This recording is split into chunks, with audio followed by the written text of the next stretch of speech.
Hello and welcome to this week's Convex Conversation with me, broadcaster Helen Fospero.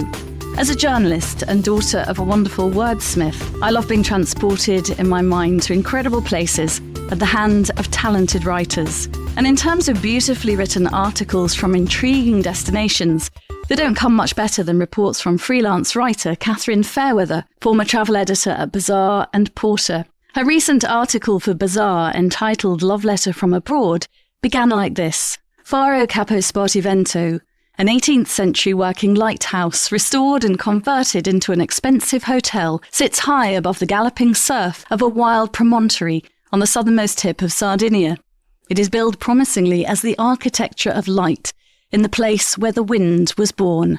Catherine hosts the Third Act podcast, featuring sparkling conversation from vintage minds.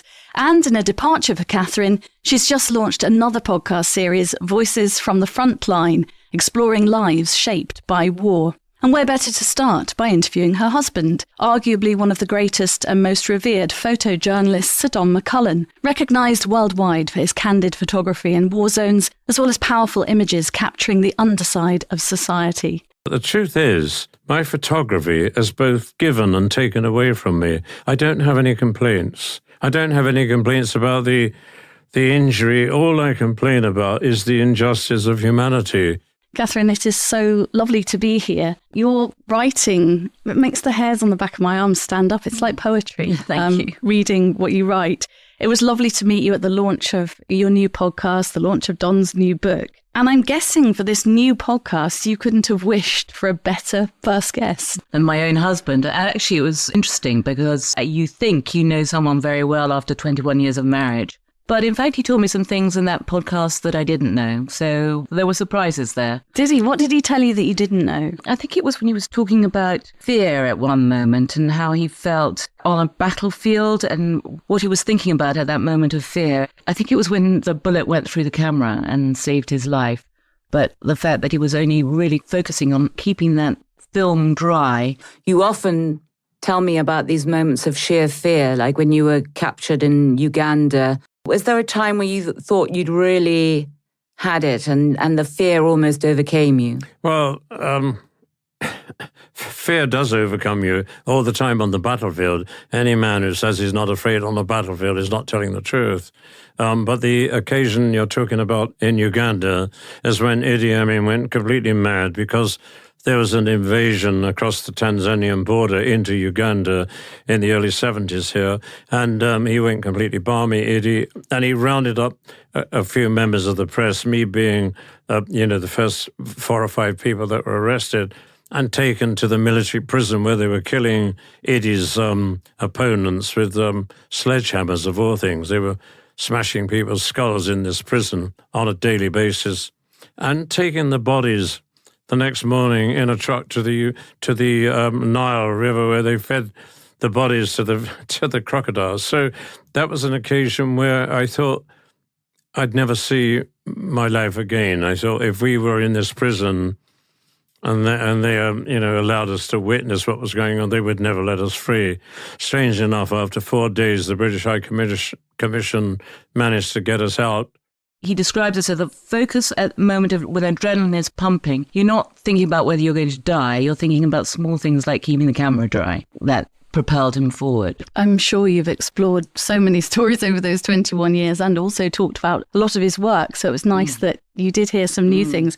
It did make me smile when he earnestly told you that he suffers with bad dreams from some of the horrors he's witnessed. And you gently pointed out, I know, because I'm beside you. There was a real innocence about him explaining that to you. Yes, that's right. As if he was telling me something I didn't already know. I know. Did it make you smile when he said that? Yes, it did. You've created this new podcast in association with the Frontline Club, which champions free speech and journalists. For those people who aren't familiar with the Frontline Club, obviously I am as a journalist. What is the Frontline Club? What does it do, really? Well, the Frontline Club was started 20 years ago by Vaughan Smith, really for freelancers who don't work under the aegis of a big newspaper, who so are not protected, freelancers. So it functions as a very important platform for them if they need security or if they need somewhere, referencing or need to reference archives.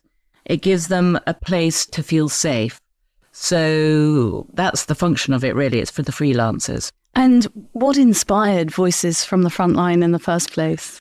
The Frontline Club didn't really have a podcast series. And it was just at the beginning of the Ukraine war. And there were so many interesting stories coming out. And married to Don, but even before I was married to Don, all my family are involved in sort of conflict photography or conflict news. My brother-in-law was the foreign editor of the Times. It's sort of the oxygen that I breathe. It's news and wars going on around the world, I'm afraid. So I had a lot of contacts in that field. So it just seemed kind of inevitable that I would end up doing something like that. Tell me about some of the other incredible guests that you're featuring in the first series. I did spot Jon Swain's name in there. Yeah, so Jon Swain, when I was living actually through the war as a 11-year-old, 11, 12, 13, we were in Laos, Vientiane, during the Indochina Wars, Vietnam, Cambodia, and then Laos, when the Pathet Lao came in. So they closed the school down, and for 9 months or so, we were kind of stranded, and we were homeschooled. Anyway, lots of these characters like Jon Swain would come in and out of the embassy. And I remember Jon Swain, I was very taken by him. I was 11, he was my first crush, and he must have been about 24. If you remember, Jon Swain inspired one of the characters in Killing Fields. I don't know if you ever saw that film. I have seen the film, and I didn't know that he'd inspired. So he plays the part of, what was the actor called? I can't remember his name, actually. But anyway, he is the English photo reporter, war reporter in Killing Fields. And he would come to the embassy and tell us stories about this man called Don McCullin who would take him to the opium dens on the back of his motorbike and never go in himself and be sitting there outside waiting for them to come out, sort of off their heads. And this man, Don McCullin, would never have a drink and never smoke and never be propping up the bar. So I thought, in my 11-year-old imagination, I thought, God, he sounds like a paragon. Who is this man who's always there with the bike ready and waiting to pick up these dissolute journalists? Anyway, Jon Swain was there. A lot of them, sort of great old photojournalists and war reporters just came in and out of the embassy. So I picked up a lot of stories. Gosh, that's amazing. And he was at launch of the podcast, wasn't he? Because I kept wanting to go over and say hi, because in my Sky News days, I didn't cover war zones, but a lot of my cameramen friends think Jon is an absolute legend. He's a legend. And I wanted to go and say hi, but he was absolutely surrounded. He's quite tiny in stature, isn't he? Yeah. He had a beautiful parka on that night, I noticed. Fantastic dresser. Yeah. He's had 2 brain tumours. Has he? Surgery twice. He has been kidnapped. He's been imprisoned. His life is the stuff of films. I mean, you couldn't make it up. But he's modest and the really old school journalist. And he used to go and stay in these places for a very long time and really get under the skin of the country. It's incredible that you were exposed to people like that at such a tender age. That's right. And I introduced my brother-in-law to my sister. They got married and he became also a war reporter. And Rick Beeston of the Times, sadly, he died of cancer before the age of 50. But those stories of adventure, because they are stories of adventure, obviously has some impact on one's life, and you want a life that's similarly exciting as you grow up. What memories do you have of that time as a little girl with all this chaos and presumably... When you were a child, so you're not really aware of the danger, and we had our grab bags ready, our evacuation bags, in case we did have to leave in the middle of the night. We had a huge house on the Mekong, and my father got a lot of people out, people swimming across the Mekong. Our cook had to evacuate. They would have imprisoned him because he had too much relationships with the West, and they wanted to obliterate all people who they thought were spies.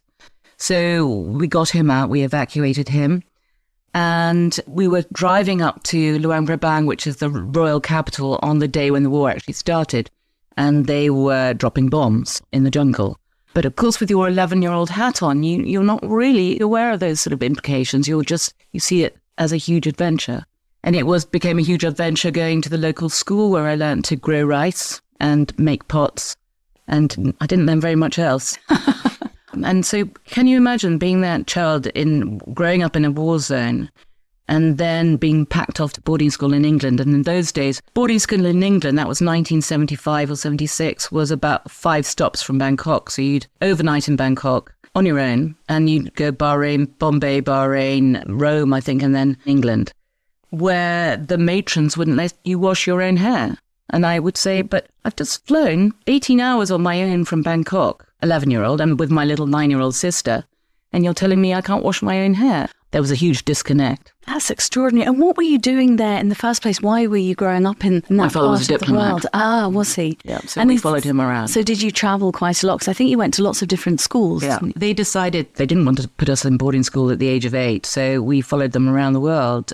My mother was an interpreter for Gorbachev, actually. Was she? And Thatcher, yeah. Wow. Oh, my goodness. She spoke 7 languages, and she was not English.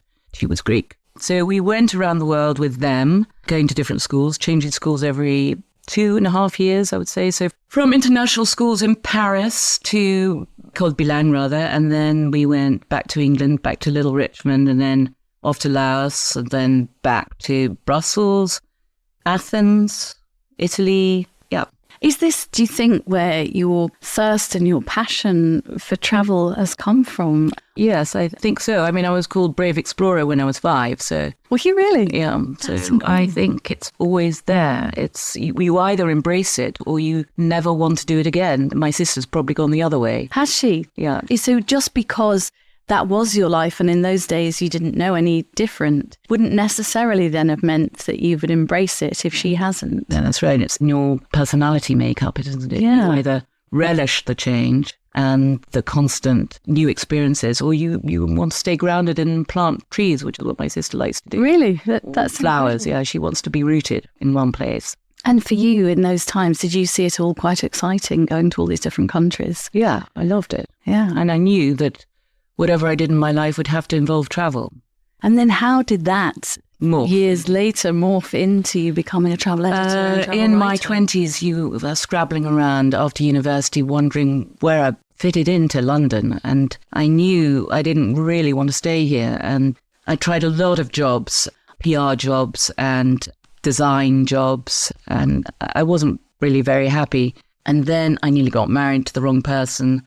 And my father, realizing that I was kind of lost, I think he was going off to Rome then, offered me a get-out clause, get-out card, actually. And he said I could come and live with them in Rome. I was about 28, as long as I found a job there. So I went out and I found a job pretty quickly in radio, for Vatican Radio. And I learned Italian. And so I was the voice of the Vatican, reporting news, actually, or reading the news, a broadcaster. And then I started my freelance career of writing about all the extraordinary things that were going on in Italy at that time. I mean, it was way past Dolce Vita life, but there was still a lot happening in Rome and around Italy. So I wrote about it for, I don't know, House and Garden, the European, the Times, whoever took me. And that was the beginning. And being the voice of the Vatican must have been quite something.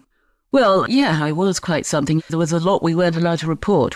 It was the time of the paedophile cases in the 90s, and we weren't allowed to report on that at all. Gosh, that's incredible. Yeah, it was interesting times. I mean, the Vatican is quite a closed shop, and I was the only non-Catholic working there. Oh my goodness, that's extraordinary. And then as your writing grew, did you eventually end up at Bazaar and Porter and magazines like that and editing? So I was there for 4 years, and at the end of the 4 years, I thought, either I stay in Italy and I become Italian, basically, and I never leave, or I go back to London. I loved living in Rome. I love Italy. I've got many, many very good friends there, but I really miss something about London, and I think it must be the sort of self-deprecating sense of humour.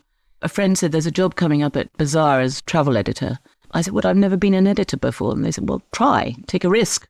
So I applied and I got it. I was very lucky. I got the job. It was my dream job. When I read your articles, whether it's the FT Weekend or wherever you're writing, you never waste a word, Catherine. And I try not to waste a word because Very I kind. love writing too, but I'm not as good as you. Have you always been good at writing? And does it really flow from the pen, if you like? Or It's blood, sweat and tears. And no, Is I it? can't seem to manage to write a book, which I should be doing. I berate myself and self-flagellate for not sitting down and writing a book, which I'd love to do. I have there's still dreams. time. Yeah, there's still time. Yes, there is still time. Who wrote? Oh, Lady Glenconnor, one of these third act ladies here, wrote her first bestseller at 87. So yeah, I've got a few years yet. You've got plenty of years, yeah. Indulge me a little bit with your travel. I liked your posts from the ancient world. They really took me in. But where are some of the most special places, magnificent places that you'll take to your grave one day with you? There are so many. Oh my goodness. I mean, Italy is always fantastic, obviously, but that's a place to holiday in. Places I've left my heart in recently, Bhutan, I think the Himalayas speak to me. I just think that the way they look at life and death is so much an important component of life. It's just part of the everyday conversation. The way they treat their old people, the harmony, the balance between nature and the individual and individual self-determination. I think we can learn so many lessons from it. So at moments in my life where I'm incredibly confused and I don't know where I'm going and I'm at crossroads, I go to these places, usually mountains. Though the sea soothes me, mountains somehow give me a clearer route ahead for some reason. I think it's been very in touch with the spirituality of a mountain that guides me. So I love that. And I love walking and I love sleeping under a tree. That's great. So Bhutan was eye-opening. Where else? The Arctic. It's fantastic. Svalbard, swimming amongst the icebergs. You swam in the iceberg? Yeah. Wow, that's impressive. And paddle-boarded amongst the icebergs. Yeah, that was quite interesting. That's an edgeland. I think edgelands are great because you're being asked to look back and look forward. So they make you question your own journey. In what way do you think they make you question your own? Because you're on the edge of something. I like edginess, so I'm always looking for the edge. So when you're on the edge, you have to look forward because you might fall off the side. And as you look forward, and I'm talking a bit in an abstract way here, you're also being asked to review the journey that you've just come along, the road you've just come along. So I find that interesting intellectually. Are there still places in the world, Catherine, that you long to go to, but you just haven't had the time, basically? So many. Yeah. Time is always the problem. I can't leave Don for weeks on end. In the old days, when I started doing the travel editing job, days before mobile phones, I used to take off for 3 weeks on my own without a phone and tell the office I'd be gone for 3 weeks and I'd be back and I'd come back with a lot of material. And they just would let me go. I was so lucky. Now it's impossible to do that. And, if I can get away for 5 days, that's an achievement. I haven't explored South America enough at all. I'd love to go to Chile, Peru, Guatemala, and all those places. And I haven't been to Mustang in Nepal. I really want to go there. New Zealand, I haven't explored enough. Plenty of places. Now, of course, you've got a young son as well, so... Well, he's 21. He's 21. I didn't realise he was 21. Yeah. I thought he was younger than that. No, I suppose that's fine to travel if you've got a 21. He doesn't need me so much anymore. Not at his beck and call. No, they always need you, don't you, at that age? My daughter's 20, but in a different way, yeah. You and Don must make a bit of a travel editor's dream at the minute. You've been doing a few projects together. And so different. These projects are so different from the painful, edgy side of life that Don witnessed. How is he when you go on these travels together? And is he really enjoying perhaps more landscapes and less of the... He loves doing the landscapes. We enjoy traveling together. He hates being directed by me. If I say, there's a wonderful scene over there of a child on a beach, can you take that picture? He won't do it. He will not. He will be not. Yeah, very stubborn. He has his own views. And his camera lens, his eye is always much more on the gritty reality rather than the sort of sanitized glamour of anything. And sometimes that's difficult because magazines want glamour and they want things to be a bit sanitized these days. So that's always a challenge. I know you've pondered what you call your unusual dynamic as a travelling duo and professional couple. You're quite different, aren't you? You said that Don reminds you of the Dolmans. Yes. Explain, and what are you The Dolmans yes. I think you have to, as a photographer, indulge in patience. You have to learn to be patient because you're waiting for the light to be exactly right. So you can sit there for hours and hours and hours waiting for the light to be right as a landscape photographer. I think for a writer, you're just chasing the next story. So, you've got to get your material. So I'm constantly chasing my tail looking for a story. And I'm very adventurous. I want to climb every mountain. I want to plummet the depths. I want to go places. I want to meet everybody. I want to pack it all in. And Don, with his advantage of 27 years of age over me, maybe he thinks he's seen it all and he's just very happy to let life come to him. He will sit there. It's like at parties, he will sit there and the party will come to him slowly, but he will never move from his spot. Whereas I'm going around like a sort of bee going from one flower to the other, trying to gather conversation from everybody. You said he reminds me actually of the dolmens, the ancient henge structures that punctuate the Sardinian hinterland, prehistoric megaliths boring deep into the earth. That rock-solid and anchored personality is countered by his wife's excitable restlessness, a foot-tapping fidget who rocks to a constant rhythmic inner beat in bed or at the laptop, jiggling knees at the breakfast table, needing to pace out of every boundary to get a measure of a place. I thought that was such a lovely description, and I could sort of picture it all. What was Lamu like? You went to Lamu together. Lamu was fantastic. I was very, very happy that worked so well. In fact, we're going back. It worked brilliantly on all levels. It worked very well for the 21-year-old because he was completely free to do his own thing. There are no cars, so he made his own friends with local people, and he went to his own gigs. There were sort of parties on the beach, and so he was out there making friends. And Don was able to go to bed at 10 o'clock, which is what he likes to do, and eat fresh fish and fish as well, which is his other passion. And I had enough, I could go off for long swims, 3-mile swims, and do my own thing. So we all did our own thing and met together in the evening. It sounds lovely. It was great.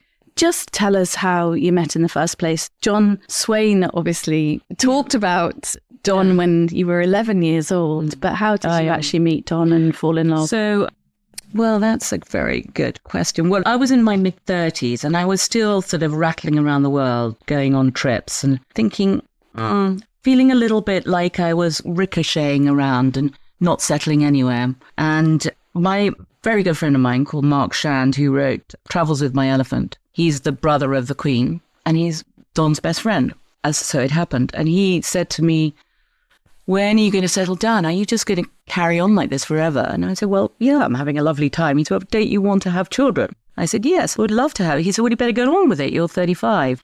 I must introduce you to my friend, Don McCullin. I knew who Don was. I said, you're joking. He's Dad's age. No, much too old. He said, no, you'll see. He looks young and he's young at heart. So he very much engineered it. In fact, he engineered it to such a degree that we met at a party. He introduced us and he circled us like a sort of shark. He wouldn't let me leave that circle. I had to talk to Don. He forced me. So we talked and Mark said to him later that evening, you've got to call her tomorrow. I can see she's interested, which I probably was actually. And I very cleverly engineered another meeting by telling him I knew he was filming in Morocco. He was doing Black Hawk Down, the stills for the film. So, because I was an editor, I could very easily come up with a plan. And I just said I was also doing a piece in Morocco and would he like to be the photographer? And were you doing a piece in Morocco? No, I made it up. Oh, really? Excellent. I made it happen. And you were taken aback by his youthfulness and energy, weren't you, when you first met him? Very much so, yeah. It's an interesting thing, we have got 27 years difference, but he was comfortable in his skin, so he was very relaxed about me going off and doing my own thing. So my own age group, my peer group, were people always slightly threatened by the fact that I was always going off and having these supposedly glamorous holidays, or they weren't holidays, it was work. It's work, isn't it? I get that too. Yeah, exactly. And they were slightly sort of, they felt they couldn't really compete with that. But with Don, he understood the world I was in. We had a lot of friends in common because of course, my background in news. So that was very important. And we both knew we loved traveling. And the travel was the glue between us. Yeah, I loved it. Isn't age also just a number, Catherine? Age is just we're the same person inside. I stuck at 37 and I'm 2 decades older than that now, but I don't feel any different to a 37-year-old. No, and you don't look it either. Oh, thank you. That's very kind. And I mean, that's what I always say with my Third Act podcast. People, age is just a number. It means absolutely nothing. It's how you feel inside. You'll come on to the third act in a moment. Just finishing off with Don. He seduced you with little tokens, didn't he? And brought you little birds. It was a very old-fashioned courtship. He wrote long letters to me in this beautiful copper plate hand. Who gets letters these days? So I got lovely old-fashioned letters about the view outside his kitchen window and what he was looking at. This was before I'd even seen the house. And then when I did go to the house, and it was a lovely old cottage in Somerset, he was just a man very in tune with his surroundings. And I found that so attractive. And they're sort of bringing the birds. He would spend his life saving animals. So he'd bring injured birds out of his pocket and catch bats in the bedroom and release them. And that was his seduction. And didn't that sometimes break the ice and the language barrier when he was out on assignment in the middle of nowhere? Absolutely. All those ice-breaking techniques. I mean, catching flies with his hand like a gorilla, he does quite often. 2 flies come out. Magic tricks with pebbles and birds that he catches and releases, obviously. That is an icebreaker. Wow. I was going on then to the Third Act podcast, which I haven't had a chance to listen to, and I feel slightly embarrassed because that sounds like I haven't done my homework. No, you've done. But I have done some.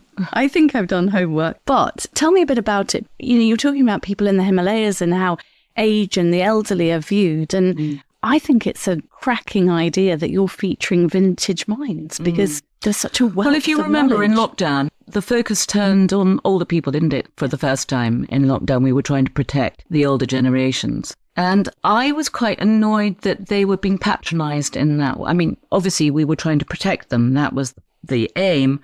But I also felt that older people were being patronised at the time. They were being wrapped in cotton wool. And as Dawn said, if I want to go and buy a paper, that's my risk. I'm going to go and buy a paper. And it really struck me that we in this country did not know how to deal with older age. And I know so many wonderful, talented, connected, engaged people who work up to their 90s. I just thought there was room in this youth-obsessed culture of ours to give them more of a platform. And after that, actually, after I launched the Third Act, and I'm not saying that the Third Act was the catalyst, but then there were all these silver lining podcasts, Silverhead podcasts, and columnists talking about the benefits of old age and how great it is to be 80 and still doing yoga and standing on your head, blah, blah. So it became a thing. But at that stage, at the beginning of lockdown, it wasn't. And Orient's, there's a wonderful place, which is for later life living, wanted to sponsor it. So, they came to me and they asked me, could I find someone to be the podcast host? And I said, I can find myself. So that was great. And I've interviewed, look at Bruce Oldfield. He's had an all-third career recently. Post-cancer, post being Diana's favourite designer, he's come back and now did the wedding dress, of course, and the coronation dress. Tom Stoppard, who continues to write plays well into his 80s. Yesterday I did Michael Palin. Oh, I love Michael Palin. Great. I've interviewed Michael before, not for the podcast, but in my broadcasting days. And what a wonderful wit and mind he has. Not hanging up his spurs.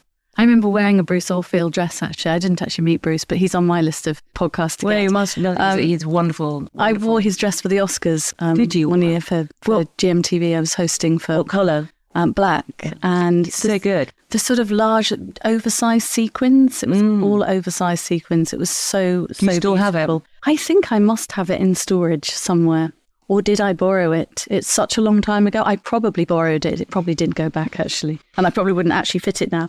But I know a sparkling mind, if you haven't interviewed him, that maybe you'd be interested in. Sir Chris Bonington is incredible. Mountaineer. I think he was 87 or 88 in lockdown when I interviewed him. And we tried to, it was one of our first remote ones after the country had locked down. And the internet signal just wasn't good enough in the Lake District. So it felt so terrible to, here's a man who's climbed the north face of the Eiger and I got him faffing around on his computer. So I said, look, when we're out of lockdown, I will drive up to the Lake District and I'll come and interview you. And we went for a hike.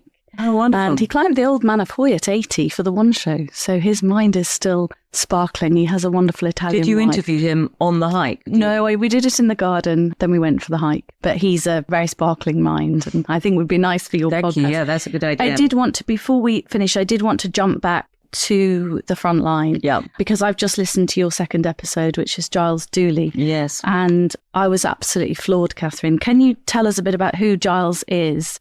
And then just we can explore a little bit of the conversation you had with him, because it was... Giles Dooley is a photographer, really, but he's also a presenter chef. And he's an extraordinary man. He stood on a landmine in Afghanistan and lost 3 limbs. He was so close to death, he could practically touch it. And he had that terrible thing, locked-in syndrome, where you know you're trapped and you can't communicate. And the only way he could communicate was with his eyelashes. And eventually he made the hospital know that his brain was working okay, because they had practically written him off as dead. Anyway, he went on, it's a salutary lesson in determination and courage. He went on covering wars, but more from the humanitarian side and what happens in the aftermath of war. And he started raising money for the displaced people that he interviewed. He raised a lot of money and he started the Legacy of War Foundation, which has no hierarchy, so everyone in it is part of the same team. Then he was made UN advocate for people with disabilities. He now works with Angelina Jolie, and he is an most extraordinary chef. And he's a very charismatic presenter of the One-Armed Chef program. He was absolutely extraordinary. You mentioned the locked-in syndrome. He vividly described to you how he spent, I think it was 46 days, trapped in his mind, and as you said, only able to blink. And he'd just given somebody, I think, hadn't he, The Diving Bell and the Butterfly book just before it happened. Yeah. But his description of how he had to just live in his own mind. Yeah. I think he talked about coming up with a list of 100 people that he still wanted to photograph and said that he was high on morphine, so it included Kermit the Frog. And it was an extraordinary passage. But I thought that what was also interesting is how he said that once he'd lost his leg and his arm and he had a focus and a purpose, that had helped him with the 20 years of deep depression he'd suffered with. Yeah. And that was truly visceral, raw, open, honest storytelling. When I started doing documentary photography, but most importantly, being a humanitarian and trying to have some impact, I found some purpose with that. I think when I got injured, I remember in many ways saying to myself, well, you have to stop giving yourself a hard time now. It's like everything is going to be difficult. Everything is a challenge. Give yourself a break. So interestingly, my depression improved, which probably is why people saw the positivity. But people who'd known me for a long time, saw actually a change in me, which was more about, I found it easier to live as myself after I got injured than I did before. So depression it held me back so much. And when people say, how did you cope with the injuries? I'm like, actually, it was 20 years of battling depression gave me the strength to deal with the physical injuries. I know you know him and he's a friend, but were you taken aback when you were recording really just what came out? Because it was an extraordinary tale. Yes, I remember thinking that sometimes when you have someone sitting opposite you who you don't know that well in a chair, it's like therapy, isn't it? Everything comes out. You just need to scratch something and it kind of pours out sometimes. Sometimes not. Sometimes it goes the other way. But he obviously just wanted to talk then. So he talked, and he's a brilliant speaker. He loves speaking. He's a regular on the sort of festival circuit. He's brilliant. He's brilliant at it. I suppose he also understands the other side. Did you remember that bit where he said that he was in such doldrums, he was so depressed that he couldn't even bring himself to open his A-level? Yes, and he still hasn't. And he still hasn't, but he doesn't need to anymore, does he? No, exactly. That's so Didn't funny. he had a bit of a sort of fallout with his mum and dad over it, didn't he? That they wanted him to take A-levels, he didn't, and he made a deal where he said that I will take them as long as you don't make me open them if I get a job, and he still hasn't opened them. The other aspect I liked is when he talked about the gifts left to him by his godfather, which had inspired him to use his photography to connect people and tell a story. And it was a lovely camera and one of Don's books. Yes, that was a lovely connection too. When he came out of hospital, his lovely girlfriend at the time rang Don up out of the blue. She found his number and she said, you don't know me and you don't know Giles Dooley, but this boyfriend of mine has lost 3 limbs. He's been so close to death, and I know it would mean the world if he could meet you. And he's inspired by your book. So they drove down and we met them for the first time. And that was the beginning of a friendship. Life seems really full, Catherine, with travelling, podcasting. You're a mum, obviously wife to Don, and you've got 2 podcasts. I'm busy jiggling one, you're jiggling 2. What's next? And perhaps your book is next. My book, I hope. I'm managing Don's. Don doesn't switch on a computer, so... Does he not? No, so I manage all his emails and basically his working life. I'm called the gatekeeper. That takes up quite a lot of time as well. My dream would be to go and remove myself from the world in a little hut in the woods somewhere and just not wash my hair for 3 months and just write. I would love to do that. And I'm hoping that one day I will be able to do it, but I can't seem to be able to live and write at the same time. It's either living or writing. I can't seem to do them. I mean, I can write articles, but I can't do a whole book. So I've got to live the life first. And at 60, I've lived quite a big life, but I've still got more living to do, by the way. So I'm going to live a little bit longer and then I shall write it all down. I'd like to go to the Isle of Harris in my little pod. Have you got one? No, I'd like to build a little, very humble pod and That's what I would like to. Not wash my hair. Maybe we'll share one. I'd like to not wash my hair for 3 months and just write and hike. And me too. In the rush hour, it's kind of, the cow that strolls across the road. And eat when you're hungry. And swim in the sea. My final question, which you know is coming, is about risk, Catherine. In your 60 years, which, by the way, you don't look, what is the biggest risk you've ever taken? One of the biggest risks probably was marrying Don, because he's been married 3 times. My parents thought he might be one of those sort of dissolute 60s trendy photographers that would sort of dump me. And the fact that we both come from completely different sides of our references are so different. That was a big risk. And of course, I really believe I think we live in a risk-averse society. Risk is what makes people find out about themselves. It's important to take risks. You've got to do that. How would I know that I can do a podcast unless I'm happy to fail? You have to do that. You have to take that step. So it's in everything I do. I take risks all the time. I am a risk taker. Maybe you're his third act. Maybe that's what you are. You seem very comfortable and happy together, Catherine, just observing you at your launch the other day. And Don is very charming, isn't he? You can see he's a grumpy old man sometimes. Is he? He seems very sparkly and very lovely. But thank you so much for making time. Thank you. I should just say where we are. This is where you podcast and you do your third act episodes. Yes. Beautiful little cinema. Gorgeous, isn't it, in Chelsea? It's gorgeous. I like your location, but it's been a pleasure to meet you. Thank you so much. It's really great. Thank you. I think we need to keep in touch, swap notes, swap guests, some guests, Definitely. and help each other out in our podcast world. Thanks, Helen. You've been listening to travel journalist and podcast host Catherine Fairweather, one of the best writers I've come across, talking about travel, her new podcast series, Voices from the Frontline, the Third Act podcast, and life with her husband, not any older man, Sir Don McCullin. Join me next week when I'll be with the Royal Marines paddle group out on the Thames in a 2-man fold-up boat. Catherine's thinking I'm glad she hasn't invited me to do that. And then aboard the historic... Will you come? And then aboard the historic warship HMS Belfast to meet some of the team launching a paddle across the Channel to mark the 80th anniversary of the D-Day landings in Normandy. So join me then.